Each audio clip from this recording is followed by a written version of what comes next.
Welcome to Premier League Predictions Week 31. And today, like normal, I'm going to be predicting all 10 games of the Premier League. So, without further ado, let's get into the predicting. We start off at Goodison Park.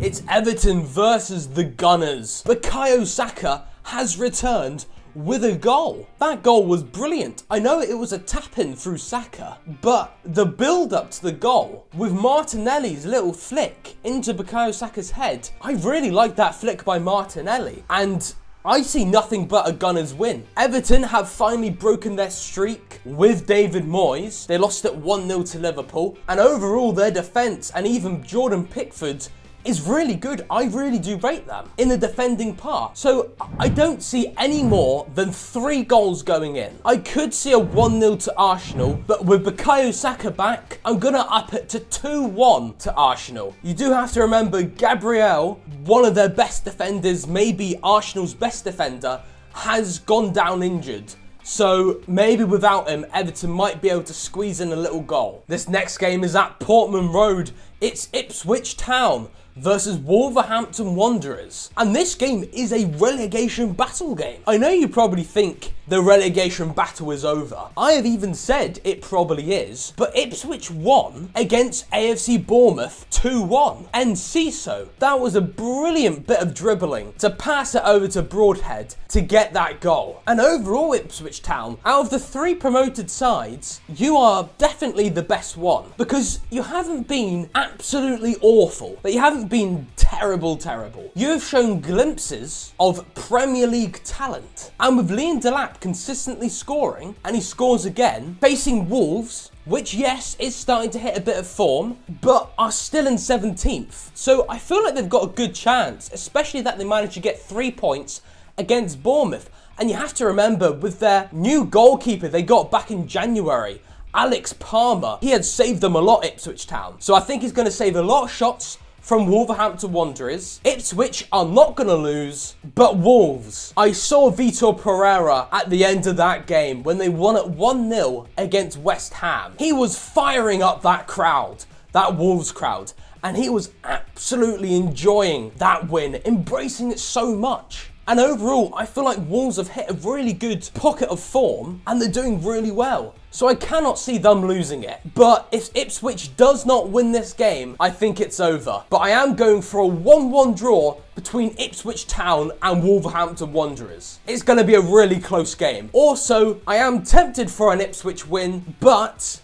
this season, they don't really get back-to-back wins much, and they don't really get home wins. So 1-1 seems fair, but even a draw, in my opinion, probably means Ipswich will still go down. But they will go down with a fight. Moving over to Selhurst Park, it's Crystal Palace versus Brighton and Hove Albion. This is going to be a seriously close encounter. But thinking about it, Brighton just lost 3-0 versus Aston Villa. And just before that, they actually got knocked out of the FA Cup on penalties versus Nottingham Forest. But you know what? I've been really impressed with Crystal Palace. I said this last week. I really enjoy their football. I think their defence is brilliant. They've gotten loads of clean sheets. Other than last game, they did concede a goal versus Southampton. But the thing is, yes, it wasn't Crystal Palace's best performance in that 1-1 draw versus Southampton, but they still never gave up till the final whistle,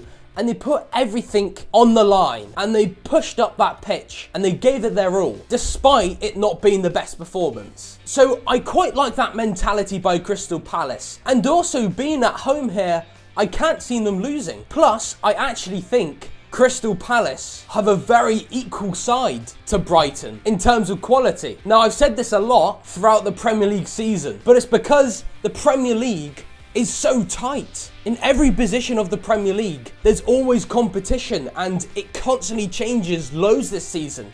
It's really weird. Any team can beat any team. And honestly, same goes with this game. Brighton are good, but they still lost 3-0 to Aston Villa, despite doing really well before that Aston Villa game, and Crystal Palace drew to last place, but they still look really good. So I cannot split the sides.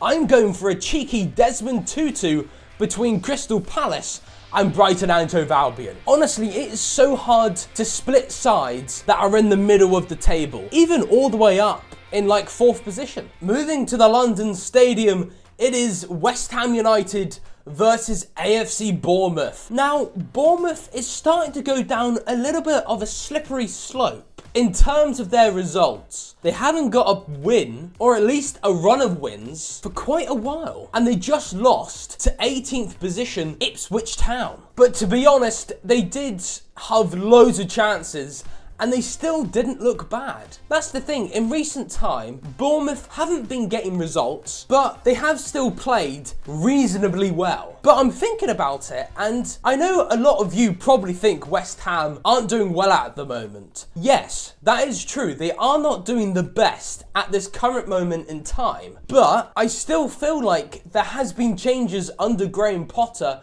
to the point where their defence looks really organised and structured. And against Wolverhampton Wanderers, they had plenty of opportunities to equalise. And considering the likes of Ipswich Town managed to get a win against Bournemouth, and Bournemouth are kind of on the slippery slope, and we've seen West Ham get results against big teams this year, like the Gunners, then I definitely see a point in West Ham. I can't go for all 3 points, because there's no way Bournemouth loses to a team in the bottom half of the table again. I'm going 1-1 between West Ham and Bournemouth. I know, I've gone for loads of draws in this video, but that's because I'm so indecisive and it's so compact and close in terms of the quality of all teams in the Premier League. Now, this has to be one of the games of the week. It's at Villa Park. It's Aston Villa versus Nottingham Forest. Now, Aston Villa won 3-0 against Brighton and Hove Albion. Marcus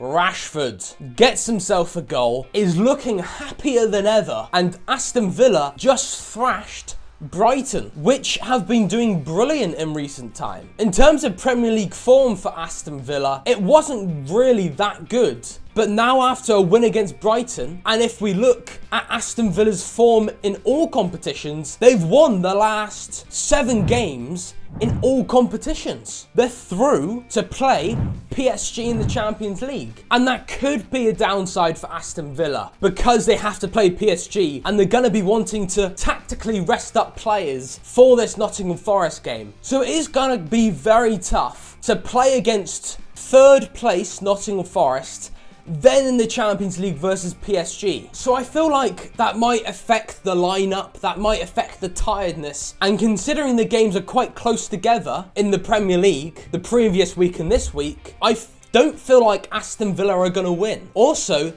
it's because Nottingham Forest are still doing brilliantly and they are in 3rd. So that's going to be a really tough opponent. So to be honest, I don't want to do it again, but I am going to do it again. I know, it's impossible to split the sides.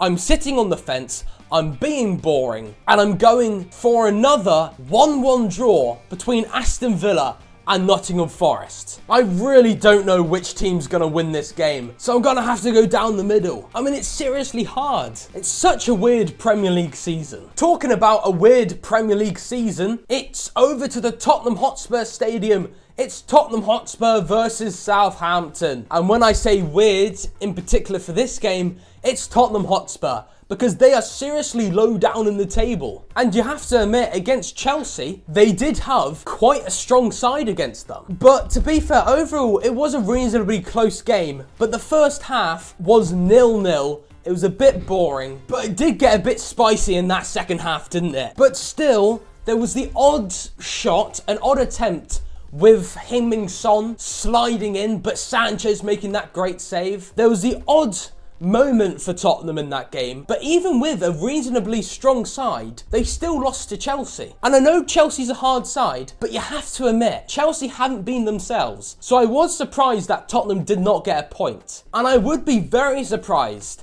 if they don't get anything but 3 points. Sorry, Southampton, but that goal you created against Crystal Palace was really well made, but surely Tottenham can get a win against Southampton with their strongest side at home. 2-0 to Tottenham. I mean, there's no way Tottenham don't win this game. And if they do, that probably means Southampton are relegated. Mentioning Chelsea back there, it is Brentford at the G-Tech Community Stadium facing Chelsea. And Brentford, they lost to Newcastle United. And I got that prediction bang on that it was going to be 2-1 to Newcastle. I mean, it's going to be tough going to St. James's Park, isn't it? They didn't play terrible, Brentford. They still gave it a good shot. But facing a team that's just won a trophy, it's going to be tough. But this game against Chelsea, I'm tempted for a draw. Because, again, like I said, Chelsea has not impressed me in recent time. But I feel like they still got to win against Tottenham. They're still above Brentford.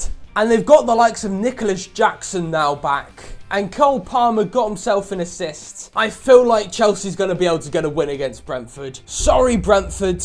You're going to give it a good game, but overall, I'm going 3-1 to Chelsea. I feel like Chelsea's going to have a decently good performance in this game. After I was shocked that they won against Tottenham, and I thought they did do pretty decent. Moving over to Craven Cottage, it is the Cottagers versus Liverpool. And Liverpool, well, they are knocked out of the Champions League. They are knocked out of the EFL Cup or Carabao Cup, but they still won 1-0 in the Merseyside derby. But Liverpool are facing a very tough Fulham side, which had to play Arsenal in the last game. And they lost that 2-1. And I got that prediction bang on. Can I get this one bang on? Well, I sure do hope so. But surely Liverpool's winning this. After securing a win after a terrible week against Newcastle and PSG, surely that win's going to make them feel like we've got the title in our hands. Let's just get it over and done with. And I feel like they are going to do that,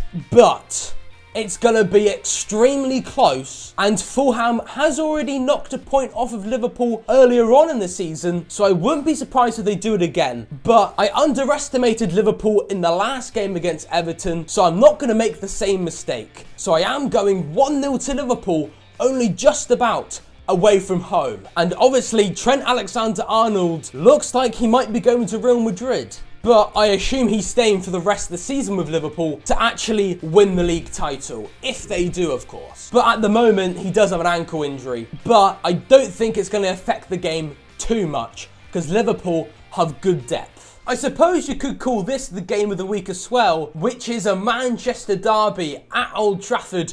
Manchester United versus Manchester City. I would personally say the Aston Villa versus Nottingham Forest game is more of the game of the week. But this game also, the Manchester derby, is always a big game. And Manchester United, they lost to Nottingham Forest. And it's the classic way Nottingham Forest win. They score first and then they defend for their lives. That's how they do it.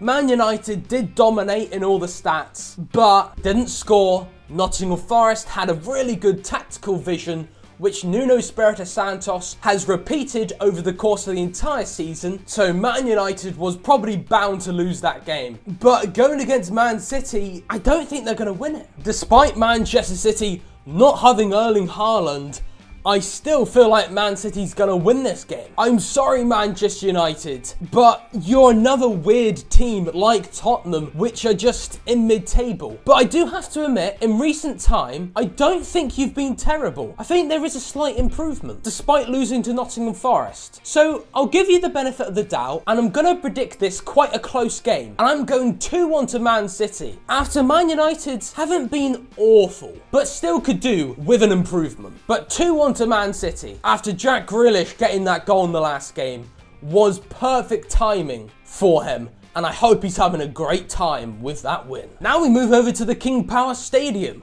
It's Leicester City versus Newcastle United.